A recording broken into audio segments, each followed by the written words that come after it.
All right, come July 1st, student loan rates double, and it doesn't look like there's anything college students and recent college graduates can do about it. That is, unless they have connections, government connections, because lots of federal workers, including Capitol Hill staffers, get a pass on this hike. Some panelists of mine who say those guys should take a hike. If college loan rates rise, then they should rise for everybody. Ryan Grodowski joins us. Richard Socarides. Did I get that right? You did. I hope so. And Sabrina Schaeffer.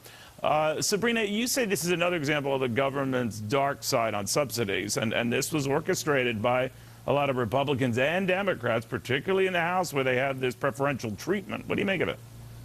Well, yeah, this is one more example of where they're trying to sort of attract good talent to the government, but the problem is that there's no bottom line in the government, right? So there's no real incentive or reward program for creativity or efficiency or ambition. So this is sort of an artificial attempt to get good people, but it's distorting the student loan market, and it's actually not really very fair to the rest of American students. Well, you know, Richard, that used to be the argument if you went into government work that you would what you lack in pay, you'd get in benefits or at least job security.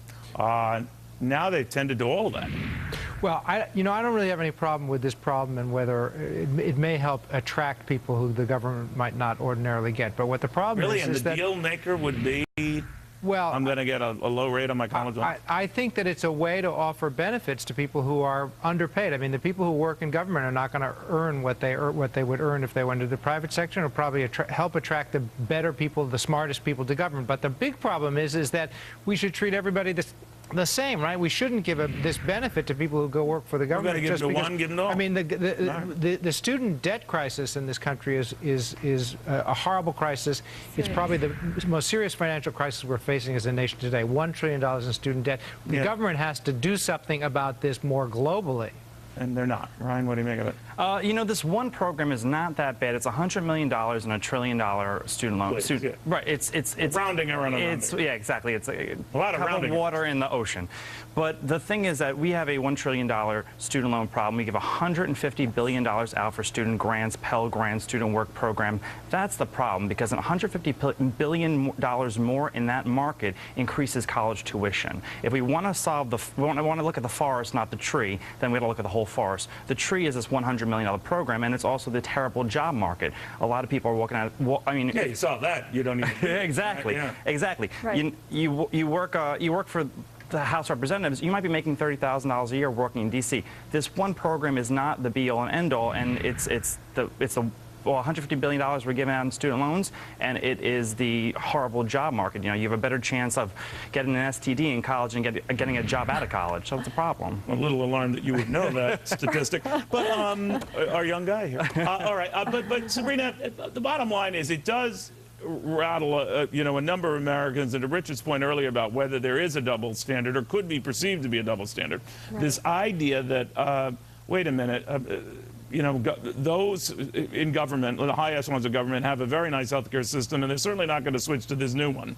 And now some young people there have a very nice sort of a cushy college loan guarantee protection system, and they're certainly not going to want to jump on the one that could see those rates double.